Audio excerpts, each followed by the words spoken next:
ये 19वीं सदी के शुरुआत की बात है। भारत के अछूत जातियों में से एक जाति महार, जिसके खिलाफ पेशवाओं ने मार्शल लॉ लगाया था कि इनके कमर में झाड़ू और गले में मटका बांध दिया जाए। दरअसल ये अशोक काल में हुई ब्राह्मणों की निर्भत्सना का नागवंशियों के खिलाफ प्रतिशोध था।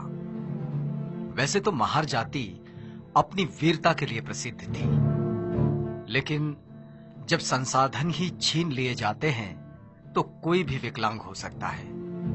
बहरहाल महार अपनी खोई प्रतिष्ठा और अस्मिता को संरक्षित करने की मंशा में थे और अंग्रेज भारत में अपनी सत्ता स्थापित करने की जुगत में। ऐसे में अंग्रेजों की नजर महारों पर टिकी, जो कद काठी में मजबूत और निडर वृत्ति के थे।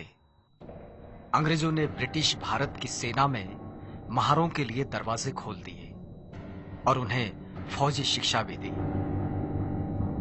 अंग्रेजों को पेशवाओं की सल्तनत खत्म कर वहां ब्रिटिश राज कायम करना था। तैयारी शुरू हुई पेशवाओं पर आक्रमण करने की। महारों के सरदार सेनापति सिद्धनाग के कानों पर यह खबर पड़ी तो वे स्वयं बाजीराव पेशवा से मिलने गए। पेशवा बाजीराव से सिद्धनाग ने कहा, अंग्रेजों की तरफ से लड़ने की हम अछूतों की कोई इच्छा नहीं और यह हमें पसंद भी नहीं।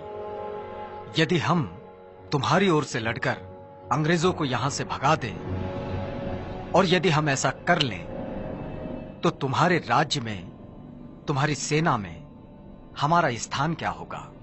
पेशवा बाजीराव ने सिद्धनाग के इस प्रस्ताव की अवहेलना की और कहा, सुई की नोक पर थर्राते हुए ठहरे धूल के कण जितना स्थान भी तुम महारों के लिए हमारे पास नहीं है। तुम लोग हमारे पैरों की धूल हो और वो ही बने रहोगे। चतुर्वर्ण व्यवस्था ने तुम महारों के लिए जो नियम बनाए हैं उनमें थोड़ा भी बदलाव नहीं होगा। तुम नीच हो, नीच ही रहोगे। पेशवा के जवाब से सिद्धनाग ठिठुर गए। उनका खून खौलने लगा और वे गरज पड़े, हम आज तक तुम्हारे अन्याय अत्याचार सहते रहे, लेकिन अब तुमने स्वयं ही अपनी मृत्यु रेखा खींच ली है। महारों ने शस्त्र उठा लिए हैं। अब ये उच्च वर्णीय मगरूरी मिट्टी में मिल जाएगी। युद्ध की भाषा हमसे ना करो।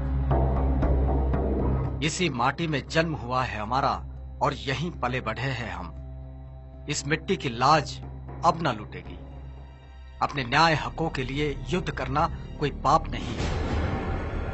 ये ही युद्ध की अंतिम घोषणा है। और इस ऐलान के साथ सिद्धनाग वहां से निकल गए। दरअसल पेशवाओं के अत्याचार से महार समुदाय त्रस्त हो गया था और स्वाभिमानी जीवन जीने के लिए युद्ध का रास्ता उसे जचने लगा। अब ब्रिटिश आर्मी का वो हिस्सा थे और पेशवा के आह्वान से चिंगारी और भड़की। जैसे बाबा साहब डॉक्टर अम्बेडकर कहते हैं, जहां सहन शक्ति खत्म हो जाती है वहीं क्रांति का जन्म होता है। महारों ने सदियों से चले आ रहे अपने अपमान का बदला लेने पेशवाई के खिलाफ युद्ध का बिगुल फूंका और आधुनिक भारत में समतामूलक समाज निर्माण के नए इतिहास पर्व की शुरुआत हुई। भीमा नदी के किनारे बसे कोरेगांव की ये बात है। 1 जनवरी 1818। मुंबई के नेटिव इन्फेंट्री के 500 जवान, जो सभी महार जाति से थे, 250 घुड़सवार और 2 तोपे, कैप्टन स्टॉटन का नेतृत्व और सामने पेशवा के 25,000 से भी ज्यादा पैदल सैनिक और 3,000 घुड़सवार। इनका सामना होने से पहले कैप्टन स्टॉटन 25 मील पैदल चलकर 1 जनवरी 1818 की सुबह कोरेगांव पहुंचे थे। जवान थके हुए थे और युद्ध शुरू हुआ। महार सेना का नेतृत्व रत्नाक, जतनाक और भीकनाक कर रहे थे। एक दिन एक रात ये युद्ध चला और देखते ही देखते पेशवा के 25,000 सैनिकों का धुआं उठ गया। 500 महार सैनिकों के सामने पेशवा की विशाल सेना पौनी साबित हुई। इसमें अंग्रेजी सेना के 276 लोग गिरे। लड़ाई के धरातल पर महारों का सामर्थ्य किस स्तर का है, ये बात पूरी दुनिया ने देखी और इतिहास इस घटना से गौरवान्वित हुआ।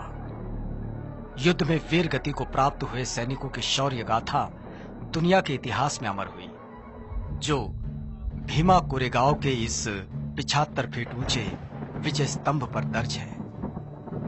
इस क्रांति स्तंभ, विजय स्तंभ को सैल्यूट करने बाबा साहब डॉक्टर अम्बेडकर हर साल 1 जनवरी को यहां जरूर आते थे।